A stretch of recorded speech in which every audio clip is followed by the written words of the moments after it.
നമസ്കാരം. ഞാൻ ഡോക്ടർ ബ്രിജേഷ്. സ്വാഗതം കരിയർ പാത്വേയിലേക്ക്. കേന്ദ്ര സർക്കാരിൽ ഏതാണ്ട് 44,228 തൊഴിലവസരങ്ങൾ. മിനിമം 10ാം ക്ലാസ് എങ്കിലും വിദ്യാഭ്യാസ യോഗ്യതയുള്ളവർക്ക് പരീക്ഷയില്ലാതെ എത്താവുന്ന അവസരങ്ങൾ, അതും വീടിനടുത്ത് ജോലി നേടാം. പോസ്റ്റ് ഓഫീസിലെ ജോലി അവസരങ്ങളെക്കുറിച്ചാണ് സൂചിപ്പിക്കുന്നത്. ഈ അവസരങ്ങളൊക്കെ വിശദമാക്കുന്ന ഒരു വീഡിയോ കഴിഞ്ഞ ദിവസം നമ്മുടെ യൂട്യൂബ് ചാനലിൽ തന്നെ നൽകിയിരുന്നു. അതിന്റെ കമന്റായിട്ടും അല്ലാതെയും ഒക്കെ കുറെ സുഹൃത്തുക്കൾ വന്ന് ഇത് തട്ടിപ്പാണ്, ഇത്രയും വേക്കൻസികളില്ല, അല്ലെങ്കിൽ കേന്ദ്ര സർക്കാരിലല്ല, അല്ലെങ്കിൽ ഇത് പെർമനന്റ് ജോലികളല്ല എന്നൊക്കെ പറഞ്ഞ് കമന്റ് ചെയ്യാറുണ്ട്, സൂചിപ്പിക്കാറുണ്ട്. അപ്പോൾ അവർക്കൊക്കെ ഇതിന്റെ ഒരു ഡീറ്റെയിൽസ് വിശദമാക്കുന്ന ഒരു വീഡിയോയാണ്. ഇതുമായി ബന്ധപ്പെട്ട് നിങ്ങൾ അറിയേണ്ടതെല്ലാം, അപേക്ഷിക്കുമ്പോൾ ശ്രദ്ധിക്കേണ്ട കാര്യങ്ങൾ, അല്ലെങ്കിൽ എന്തുകൊണ്ട് ഇതൊരു മികച്ച അവസരമാകുന്നു, അതിന്റെ 10 കാരണങ്ങൾ, ഇങ്ങനെയുള്ള കാര്യങ്ങളൊക്കെയാണ് നമ്മൾ ഈ വീഡിയോയിൽ സൂചിപ്പിക്കുന്നത്. ഇതൊക്കെ മനസ്സിലാക്കുവാൻ, പ്രത്യേകിച്ച് ഇതിന് അപേക്ഷിക്കണം, ഇതൊരു നല്ല അവസരമാണ് എന്ന് കാണുന്നവർ തീർച്ചയായിട്ടും ഈ വീഡിയോ പൂർണ്ണമായിട്ട് കാണുക. വീഡിയോ ചാനൽ ഇതുവരെയും സബ്സ്ക്രൈബ് ചെയ്തെങ്കിൽ ദയവായിട്ട് ഒന്ന് സബ്സ്ക്രൈബ് ചെയ്യുക. അതേപോലെ നിങ്ങൾ കൂടുതൽ തൊഴിൽ അവസരങ്ങൾ തേടുന്നവരാണെങ്കിൽ, അതേത് വിദ്യാഭ്യാസ യോഗ്യതയുള്ളവരാണെങ്കിലും നമ്മുടെ ജോബ് സൈറ്റ് jobsbridge.com സന്ദർശിക്കാം. അതല്ലെങ്കിൽ നമ്മുടെ വാട്സാപ്പ് ചാനലിലൂടെയോ ഇൻസ്റ്റാഗ്രാം ഹാൻഡിൽ കൂടെയോ ഒക്കെ ജോലി തേടാം. അതിൻ്റെയൊക്കെ ലിങ്ക് വീഡിയോ ഡിസ്ക്രിപ്ഷനിലുണ്ട്. വീണ്ടും സ്വാഗതം കരിയർ പാത്വേയിലേക്ക്.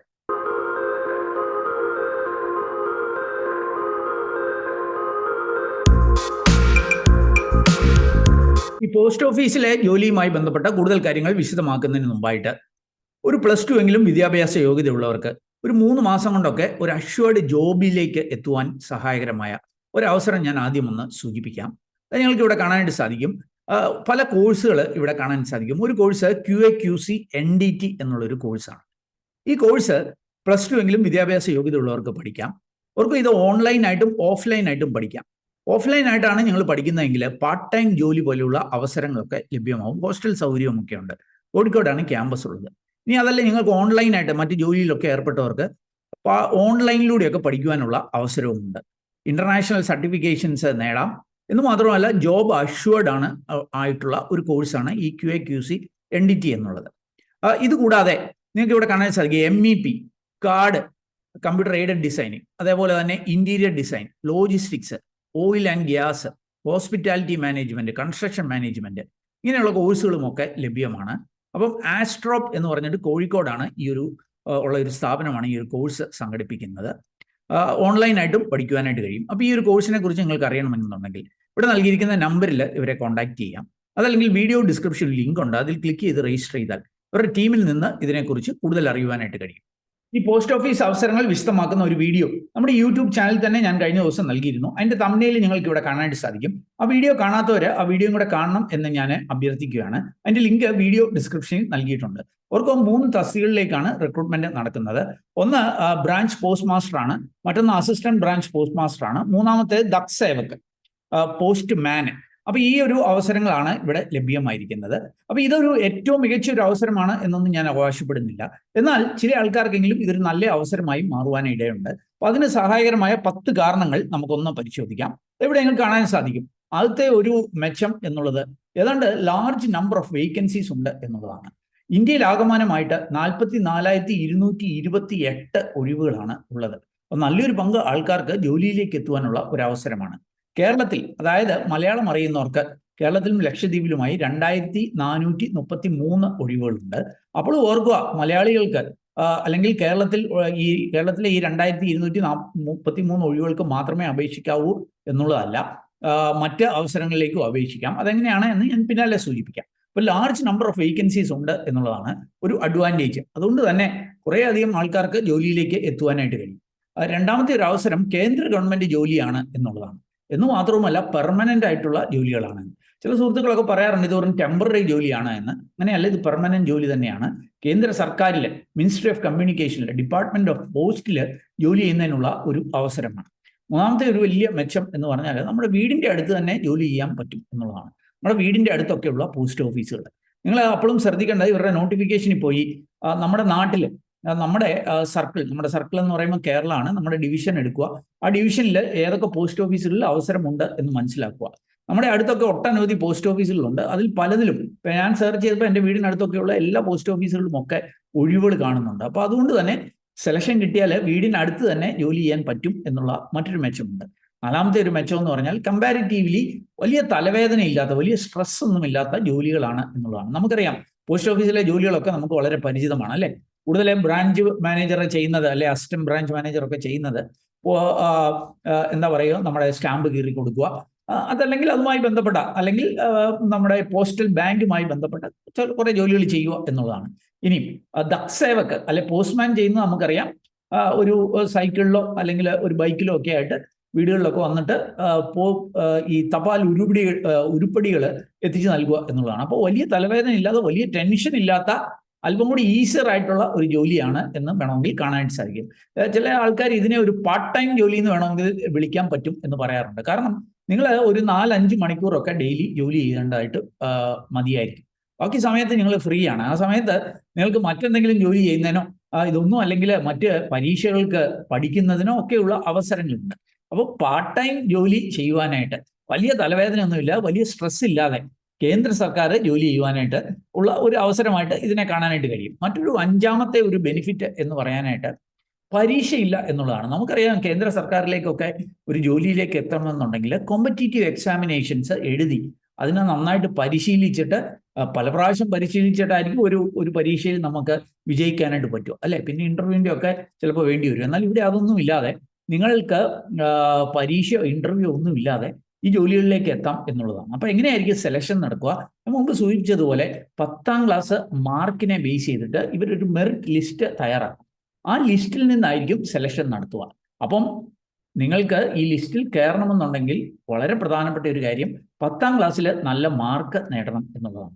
പല സുഹൃത്തുക്കളും കഴിഞ്ഞ വർഷമൊക്കെ ഇതിനെ അപ്ലൈ ചെയ്തിട്ട് ഞങ്ങൾക്ക് സെലക്ഷൻ കിട്ടിയില്ല, ഇത് തട്ടിപ്പാണ് എന്നൊക്കെ പറയാറുണ്ട്. അവരോർക്കുക, നിങ്ങളുടെ 10ാം ക്ലാസ്സിലെ മാർക്ക് കുറവാണെങ്കിൽ നിങ്ങൾക്ക് കിട്ടാനായിട്ടുള്ള സാധ്യതകളില്ല എന്നുള്ള കാര്യം. അപ്പം നല്ല മാർക്ക് 10ാം ക്ലാസ്സിൽ ഉള്ളവർക്കായിരിക്കും അവസരങ്ങൾ, പ്രത്യേകിച്ച് ജനറൽ കാറ്റഗറി. ഇനി നിങ്ങൾ മറ്റ് കാറ്റഗറി, റിസർവേഷൻ ഒക്കെ ഉള്ള കാറ്റഗറിയിലാണെങ്കിൽ മാർക്ക് ഇച്ചിരി കുറവാണെങ്കിൽ ഒരുപക്ഷെ നിങ്ങൾക്ക് കിട്ടാൻ സാധ്യതയുണ്ട്.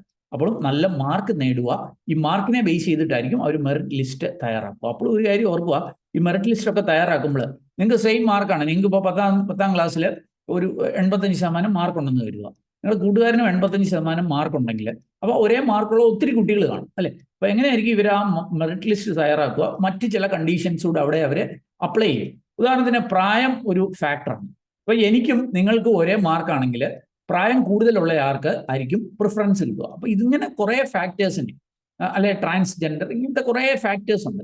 ഇതിനെ ബേസ് ചെയ്തിട്ടായിരിക്കും ഇവർ ഈ മെറിറ്റ് ലിസ്റ്റ് തയ്യാറാക്കുക. അപ്പോൾ അതിൽ നിന്നായിരിക്കും സെലക്ഷൻ കിട്ടുക. അപ്പോഴും ഓർക്കുക, മികച്ച മാർക്കുള്ളവർക്ക് ജോലി കിട്ടുവാനുള്ള സാധ്യതകൾ വളരെ കൂടുതലായിരിക്കും എന്നുള്ള കാര്യം. ഇനി അടുത്തതായിട്ട് ഈ എലിജിബിലിറ്റി ക്രൈറ്റീരിയ പൊതുവെ ലോവർ ആണ് എന്നുള്ളതാണ്. അതായത് മിക്കവാറും ഈ വീഡിയോ കാണുന്നവർക്കൊക്കെ ഇതിന് അപേക്ഷിക്കുവാനായിട്ട് കഴിയും. ഒന്ന്, മിനിമം ക്വാളിഫിക്കേഷൻ 10ാം ക്ലാസ് മതി. അത് 10ാം ക്ലാസ്സിൽ മാത്സും ഇംഗ്ലീഷും പഠിച്ചിരിക്കണം എന്നുള്ളതാണ്. നമ്മുടെ നാട്ടിലൊക്കെ SLCയോ CBSE ഒക്കെ പഠിക്കുന്നവർ മാത്സും ഇംഗ്ലീഷും ഒക്കെ 10ാം ക്ലാസ്സിൽ പഠിച്ചിരിക്കും. അപ്പം 10ാം ക്ലാസ് വിദ്യാഭ്യാസ യോഗ്യത മതി എന്നുള്ളതാണ് ഒരു അഡ്വാൻറ്റേജ്. രണ്ടാമത്, ലോക്കൽ ലാംഗ്വേജ് അറിയണം എന്നുള്ളതാണ്. അപ്പോൾ നമ്മൾ കേരളത്തിലുള്ളവർ, പ്രത്യേകിച്ച് ഈ വീഡിയോ കേൾക്കുന്നവരൊക്കെ മലയാളം അറിയാം എന്നതിൽ സംശയമില്ല, അല്ലെ? 10ാം ക്ലാസ് വരെ മലയാളം പഠിച്ചിട്ടുള്ളവരായിരിക്കും. അപ്പോൾ അതുകൊണ്ട് തന്നെ നിങ്ങൾക്കൊക്കെ അപ്ലൈ ചെയ്യുവാനായിട്ട് കഴിയും. ഇനിയും ഒരു അഡ്വാൻറ്റേജ് ഇതാണ്, നമ്മുടെ കേരളത്തിൽ ജോലി ചെയ്യണമെന്നുണ്ടെങ്കിൽ മലയാളം അറിയുക. ഇനി നിങ്ങൾക്ക് ഹിന്ദി അറിയാം എന്നുണ്ടെങ്കിൽ നോക്കുക, എത്രയോ സംസ്ഥാനങ്ങളിൽ നിങ്ങൾക്ക് അപ്ലൈ ചെയ്യാനായിട്ട് കഴിയും. അല്ലെ മറ്റേതെങ്കിലുമൊക്കെ ഭാഷ അറിയാമെങ്കിൽ അതാത് സംസ്ഥാനങ്ങളിലെ അവസരങ്ങളിലേക്ക് നിങ്ങൾക്ക് അപ്ലൈ ചെയ്യാനായിട്ട് കഴിയും. അപ്പം മലയാളികളാണെങ്കിൽ പോലും നിങ്ങൾക്ക് മറ്റ് ഭാഷകൾ അറിയാമെങ്കിൽ ഒരുപക്ഷെ മറ്റ് സംസ്ഥാനങ്ങളിലെയൊക്കെ ഒട്ടനവധി ഒഴിവുകളിലേക്ക്, ടോട്ടൽ 44,000-ലധികം ഒഴിവുകളുണ്ട് എന്നറിയുക. അപ്പം അങ്ങനെയുള്ള ഒരു അവസരമുണ്ട് എന്നറിയുക. അപ്പോൾ എലിജിബിലിറ്റി ലോവർ ആണ്. പിന്നെ ബേസിക് കമ്പ്യൂട്ടർ അറിയണം. കമ്പ്യൂട്ടർ നമുക്കൊക്കെ അറിയാവുന്ന കാര്യങ്ങളാണ്. സൈക്ലിംഗ് അറിയണം. ഇനി സൈക്കിൾ അറിയുന്നില്ലെങ്കിൽ പോലും നിങ്ങൾക്ക് പിന്നീട് പഠിച്ചെടുക്കാവുന്നതേ ഉള്ളൂ, അല്ലെ? അപ്പോൾ അതൊന്നും വലിയൊരു പ്രശ്നമല്ല. ഏജ് 18 വയസ്സിനും 40 വയസ്സിനും ഇടയിൽ പ്രായമുള്ളവർക്ക് അപേക്ഷിക്കാം. റിസർവേഷൻ കാറ്റഗറിയിൽ 55 വയസ്സ് വരെ ഉള്ളവർക്ക്, ഉദാഹരണത്തിന് SC ST വിത്ത് ബെഞ്ച്മാർക്ക് ഡിസബിലിറ്റി ഒക്കെ ഉള്ളവർക്ക് ഒരുപക്ഷെ 55% അപ്പം വരെ ഉള്ളവർക്കും അപേക്ഷിക്കാനായിട്ട് കഴിയും. അപ്പം റിലാക്സ്ഡ് ആയിട്ടുള്ള ഒരു എലിജിബിലിറ്റി ക്രൈറ്റീരിയ ആണ് ഇതിൻ്റേത് എന്നറിയുക. അപ്പോഴും ജനറൽ കാറ്റഗറി 18 വയസ്സിനും 40 വയസ്സിനും ഇടയിലുള്ളവർക്കായിരിക്കും അവസരം. ഇനി 7ാമത്തേത് ഒരു ബെനിഫിറ്റ് എന്ന് പറയാൻ ഡീസന്റ് പേ പാക്കേജ് ഉണ്ട് എന്നുള്ളതാണ്. വലിയ എന്താ പറയുക, കേന്ദ്ര സർക്കാരിലെ ഏറ്റവും മികച്ച ഒരു പേ പാക്കേജ് ആണ് എന്നൊന്നും അവകാശപ്പെടുന്നില്ല. പക്ഷേ ഡീസന്റ് ആയിട്ടുള്ള ഒരു പേ പാക്കേജ് ഉണ്ട് എന്നുള്ളതാണ്. നിങ്ങൾക്ക് ഇവിടെ അതിൻ്റെ പേ പാക്കേജ് കാണാൻ സാധിക്കും. ഇതിനെ വിളിക്കുന്നത് സാലറി എന്നല്ല ഇവർ വിളിക്കുക. ഇവർ വിളിക്കുന്നത് ടൈം റിലേറ്റഡ് കണ്ടിന്യൂറ്റി അലവൻസ് എന്നാണ്, TRCA. ഒത്തിരി സുഹൃത്തുക്കൾ ചോദിക്കാറുണ്ട്, എന്താണ് ഈ TRCA എന്ന് പറഞ്ഞാൽ? അതായത് നിങ്ങൾ ജോലി ചെയ്യുന്ന സമയവുമായി ബന്ധപ്പെട്ട് നിങ്ങൾക്ക് കിട്ടുന്ന അലവൻസ് ആണ്. ഞാൻ നേരത്തെ സൂചിപ്പിച്ചു, പോസ്റ്റ് ഓഫീസിൽ ഒരുപാട് സമയമൊന്നും ജോലി ചെയ്യേണ്ടതായിട്ടില്ല. അപ്പോൾ ആ ജോലി ചെയ്യുന്ന സമയത്തെ ബേസ് ചെയ്തിട്ടുള്ള ഒരു ശമ്പളമാണ്. കൂടുതൽ സമയം ജോലി ചെയ്താൽ ചില അഡീഷണൽ ബെനിഫിറ്റ്സ് ഒക്കെ ഒരുപക്ഷെ നിങ്ങൾക്ക് കിട്ടിയേക്കാം എന്നുള്ള കാര്യം അറിയാം. അപ്പോൾ വർക്ക് ചെയ്യുന്ന സമയത്തെ ബേസ് ചെയ്ത് നോക്കുമ്പോൾ വലിയ തിരക്കേടില്ലാത്തൊരു ശമ്പളമാണ്. എന്ന് മാത്രമല്ല every year 3 year annual increase ശമ്പളത്തിലുണ്ടാവും. അതേപോലെ ഈ ശമ്പളം കൂടാതെ DA പോലെയുള്ള ആനുകൂല്യങ്ങൾ, അതേപോലെ തന്നെ മറ്റ് ബെനിഫിറ്റ്സും ഒക്കെ ഒരുപക്ഷെ എന്താ പറയുക, ഗ്രാറ്റുവിറ്റി, അങ്ങനെയൊക്കെയുള്ള മറ്റ് ബെനിഫിറ്റ്സും ഒക്കെ ലഭ്യമാവും. അപ്പം ഒരു കുഴപ്പമില്ലാത്ത ഒരു ശമ്പളമുണ്ട്. അതായത് എടുക്കേണ്ട ടെൻഷനും ഒക്കെ ബേസ് ചെയ്താൽ, അല്ലെ വീടിനടുത്ത് ജോലി, വലിയ ടെൻഷൻ ഇല്ല എന്നൊക്കെ നോക്കുമ്പോൾ വലിയ കുഴപ്പമില്ലാത്ത ഒരു പേ പാക്കേജാണ് ഇവിടെ ലഭ്യമാവുക. പ്രൊമോഷൻ ഓപ്ഷൻസും ഉണ്ട് എന്നുള്ള കാര്യം അറിയുക. ചില ഡിപ്പാർട്ട്മെന്റൽ ടെസ്റ്റിലൊക്കെ എഴുതി പ്രൊമോഷനൊക്കെ നേടുന്നതിനൊക്കെയുള്ള അവസരങ്ങളുമുണ്ട് എന്നറിയുക. അപ്പം 7 കാരണങ്ങൾ ഞാൻ സൂചിപ്പിച്ചു. ഇനി നമുക്കൊരു 3 കാരണങ്ങൾ കൂടി കാണാം എന്തുകൊണ്ട് ഇതൊരു മികച്ച ജോലിയാണ് എന്ന് ഞാൻ സൂചിപ്പിക്കുന്നതിനുള്ള 3 കാരണങ്ങൾ. ഒന്ന്, ചില വേവേഴ്സ്, ചില റിലാക്സേഷൻ ഒക്കെ ഉണ്ട്. ഏജിന്റെ കാര്യത്തിൽ ഞാൻ പറഞ്ഞു 40 വയസ്സ് വരെയാണ് ജനറൽ കാറ്റഗറി എന്നുണ്ടെങ്കിലും റിസർവേഷൻ ഒക്കെ ഉള്ളവർക്ക് ചില കാറ്റഗറിയിൽ 55 വയസ്സ് വരെ അപേക്ഷിക്കുവാനായിട്ട് കഴിയും. അങ്ങനെയുള്ള റിലാക്സേഷൻ ഉണ്ട്. അതുപോലെ ഇതിന് അപ്ലൈ ചെയ്യാനായിട്ട് 100 രൂപ ആപ്ലിക്കേഷൻ ഫീ ഉണ്ട്. എന്നാൽ നിങ്ങൾക്ക് ഇവിടെ കാണാൻ സാധിക്കും ഫീമെയിൽ കാൻഡിഡേറ്റ്സ്, SC STക്കാർക്ക്, അംഗവൈകല്യമുള്ളവർക്ക്, ട്രാൻസ് വുമൺ, ഇങ്ങനെയൊക്കെ ഉള്ളവർക്ക് ആപ്ലിക്കേഷൻ ഫീയിൽ വെയ്വർ ഉണ്ട്. അതിന് ആപ്ലിക്കേഷൻ ഫീ നൽകേണ്ടതില്ല എന്നുള്ള കാര്യം അറിയുക. അപേക്ഷിക്കേണ്ട അവസാന തീയതി ഓഗസ്റ്റ് 5-ാം തീയതിയാണ്. 5-ാം തീയതിക്കുള്ളിൽ നിങ്ങൾ അപേക്ഷിക്കുക. എന്തെങ്കിലും തെറ്റുകളൊക്കെ ഉണ്ടെങ്കിൽ 6, 7, 8 തീയതികളിൽ നിങ്ങൾക്ക് അത് കറക്റ്റ് ചെയ്യുവാനായിട്ടൊക്കെയുള്ള അവസരങ്ങളുണ്ട്. ചില സമയത്ത് ഈ ലാസ്റ്റ് ഡേറ്റും ഇവർ എക്സ്റ്റെൻഡ് ചെയ്യപ്പെടാറുണ്ട്. ഇതോർത്ത് നിങ്ങൾ അവസാന നിമിഷത്തേക്ക് വെക്കല്. ഈ സെർവറൊക്കെ ഹാങ് ആയി പോകാനുള്ള സാധ്യതകളുണ്ട്. അതുകൊണ്ട് തന്നെ എത്രയും പെട്ടെന്ന് ഇത് കേൾക്കുന്ന മുറയ്ക്ക് തന്നെ അപ്ലൈ ചെയ്യുക. വലിയ ബുദ്ധിമുട്ടൊന്നും ഇല്ലാതെ അപ്ലൈ ചെയ്യുവാനായിട്ട് കഴിയും. അപ്പം ആ കാര്യം കൂടി ഓർക്കുക. പിന്നെ ഒരു കാര്യമുള്ളത്, നിങ്ങൾക്ക് ഒരു പോസ്റ്റ് അല്ല, ഒന്നിൽ കൂടുതൽ പോസ്റ്റുകളിലേക്ക് അപ്ലൈ ചെയ്യാം. ഒരു കാര്യം മാത്രം ശ്രദ്ധിക്കുക, നിങ്ങളൊരു ഡിവിഷൻ സെലക്ട് ചെയ്താൽ, ഇപ്പം നമ്മുടെ സർക്കിൾ നമുക്ക് സെലക്ട് ചെയ്യാം അപ്ലൈ ചെയ്യുന്ന സമയം. എങ്ങനെ അപ്ലൈ ചെയ്യണം എന്നൊക്കെ വിശദമാക്കുന്നത് മറ്റ് കഴിഞ്ഞ വീഡിയോയിൽ ഞാൻ വിശദമാക്കുന്നുണ്ട്.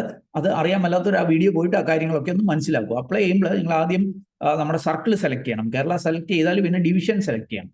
ഡിവിഷൻ സെലക്ട് ചെയ്ത് കഴിഞ്ഞാൽ ഓരോ ഡിവിഷനിലുമുള്ള പോസ്റ്റ് ഓഫീസുകളിലെ അവസരങ്ങൾ നമുക്ക് കാണാനായിട്ട് സാധിക്കും. അവിടെയൊക്കെ നിങ്ങൾക്ക് മൾട്ടിപ്പിൾ വേക്കൻസികളിലെ പോസ്റ്റുകളിലേക്കൊക്കെ അപ്ലൈ ചെയ്യുവാൻ കഴിയും എന്നുള്ളതാണ് മറ്റൊരു മെച്ചം. അതേപോലെ നിങ്ങൾ അപ്ലൈ ചെയ്യുന്നത് ഓൺലൈനാണ്, അല്ലെ? ഇതിൻ്റെ പുറകെ ഇനിയും എന്താ പറയുക, പോസ്റ്റൽ കവറൊക്കെ വാങ്ങിച്ച് സ്റ്റാമ്പ് ഒട്ടിച്ച് പോസ്റ്റ് ഓഫീസിൽ പോയി അയക്കേണ്ടതൊന്നുമില്ല. ഓൺലൈനായിട്ട് സിമ്പിളായിട്ട് അപ്ലൈ ചെയ്യുവാനായിട്ട് കഴിയും.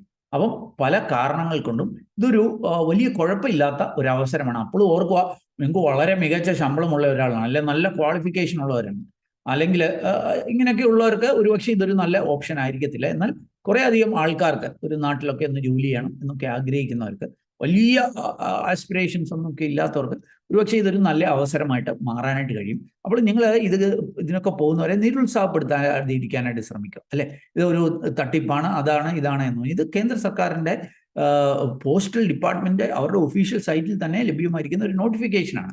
അപ്പോൾ അതുകൊണ്ട് തന്നെ താല്പര്യമുള്ളവരെ ഈ അവസരം ഉപയോഗിക്കട്ടെ എന്ന് നമുക്ക് പറയാൻ മാത്രമേ കഴിയത്തുള്ളൂ. അപ്പം ഈ ഒരു അവസരത്തെ നിങ്ങൾ ഒന്ന് മനസ്സിലാക്കുക. അപ്പോൾ ഇതിൻ്റെയൊക്കെ കൂടുതൽ വിവരങ്ങൾ, ഇതിനെക്കുറിച്ച് വിശദമാക്കുന്ന വീഡിയോകൾ യൂട്യൂബ് ചാനലിൽ എൻ്റെ ഡിസ്ക്രിപ്ഷനിൽ നൽകിയിട്ടുണ്ട്. ആ കാര്യങ്ങളൊക്കെ താല്പര്യമുള്ളവർക്ക് പോയിട്ട് പരിശോധിക്കാവുന്നതാണ്. അപ്പോൾ നമ്മുടെ ചാനൽ സബ്സ്ക്രൈബേഴ്സ്, വ്യൂവേഴ്സിനൊക്കെ ഒരുപക്ഷെ അനുയോജ്യമെന്ന് തോന്നിയ ഒരു അവസരം ഞാൻ കണ്ടെത്തിയത് നിങ്ങളുമായിട്ട് ഷെയർ ചെയ്തു എന്നുള്ളതേ ഉള്ളൂ. നിങ്ങൾക്ക് താല്പര്യമുണ്ടെങ്കിൽ ഇവരുടെ ഒഫീഷ്യൽ നോട്ടിഫിക്കേഷനിൽ പോയി കാര്യങ്ങളൊക്കെ വിശദമായിട്ട് വായിച്ച് മനസ്സിലാക്കി തൃപ്തികരമാണെങ്കിൽ അവിടെ സൂചിച്ചിരിക്കുന്ന പോലെ വേണം അപ്ലൈ ചെയ്യുവാനായിട്ട്. ഏതായാലും ഈ ഒരു വീഡിയോ അത് പൂർണ്ണമായിട്ട് കണ്ടതിലുള്ള നന്ദി അറിയിക്കട്ടെ. വീഡിയോ ഇഷ്ടപ്പെട്ടാൽ ഒന്ന് ലൈക്ക് ചെയ്യുക, കൂട്ടുകാർക്ക് ഉപകാരപ്രദമാണെങ്കിൽ ഷെയർ ചെയ്യാൻ മറക്കല്ല്. ചാനൽ സബ്സ്ക്രൈബ് ചെയ്തെങ്കിൽ ഒന്ന് സബ്സ്ക്രൈബ് ചെയ്യുക. കൂടുതൽ തൊഴിലവസരങ്ങൾ തേടുന്നവരാണെങ്കിൽ ഞാൻ മുമ്പേ സൂചിപ്പിച്ച പോലെ നമ്മുടെ വെബ്സൈറ്റിലൂടെയോ ഇൻസ്റ്റാഗ്രാം ഹാൻഡിൽ കൂടിയോ വാട്സാപ്പ് ചാനലിലൂടെയോ ഒക്കെ ജോലി തേടാം. അതിൻ്റെയൊക്കെ ലിങ്ക് വീഡിയോ ഡിസ്ക്രിപ്ഷനിലുണ്ട്. ഇനി നിങ്ങൾക്കൊരു ജോബ് അഷ്യൂർഡ് കോഴ്സിനെ കുറിച്ചൊക്കെ ആലോചിക്കുന്നുണ്ടെങ്കിൽ ഞാൻ മുമ്പ് സൂചിപ്പിച്ച കുറേ അധികം കോഴ്സുകൾ, അതിൻ്റെയൊക്കെ ഡീറ്റെയിൽസ് വീഡിയോ ഡിസ്ക്രിപ്ഷനിലുണ്ട്. അതൊക്കെ പരിശോധിച്ച് താല്പര്യമുണ്ടെങ്കിൽ അവിടെ രജിസ്റ്റർ ചെയ്താൽ അവരുടെ ടീമിൽ നിന്ന് കൂടുതൽ വിവരങ്ങൾ അറിയുവാനായിട്ട് കഴിയും. ഏതായാലും ഏറ്റവും ശുഭകരമായ ഒരു ഭാവി കരിയർ നിർത്തട്ടെ. നന്ദി, നമസ്കാരം.